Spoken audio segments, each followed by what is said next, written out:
আসসালামু আলাইকুম ওডিও দেখেন আমাদের গাছের ভিতর ডাব প্রতি বছর যে সুর যেমনি খায়। আলহামদুলিল্লাহ আলহামদুলিল্লাহ। এটা আমাদের গাছ সবগুলো একটা ইনশাল্লাহ ডাব আছে মোটামুটি ইনশাল্লাহ। এটা আমাদের ফুসকুনি এখানে প্রায় 2.5 লক্ষ টাকা মাছ ছিল, সব চলে গেছে বন্যায়। এটা আমাদের বাড়ির বাউন্ডারিটা। বন্যার সময় ওরা মাছ ধরছে যে আপনাদেরকে ওই লোকেশনে দেখাবো। বন্যার সময় আমরা কত মাছ ধরছি এখান থেকে। এই যে আমাদের আমের থোকটা দেখেন বন্ধুরা, এটা আম একবার কাছ থেকে দেখেন আমগুলা পরিবেশ। আর বন্যার সময় না এখান থেকে অনেকগুলো মাছ উঠছে, এই যে এখান থেকে অনেক মাছ উঠছে, ওই যে মাছ আছে এখানে মোটামুটি আলহামদুলিল্লাহ। এটা আমাদের বাড়ির ইয়া।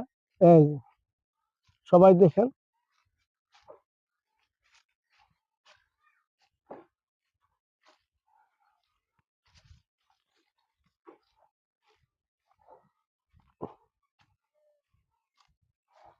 ভিডিওটা ভালো লাগলে লাইক কমেন্ট শেয়ার করতে ভুলবেন না বন্ধু। আল্লাহ, অনেক কষ্টের পরে ভিডিওটা তৈরি করা হয় একমাত্র আল্লাহর জন্য।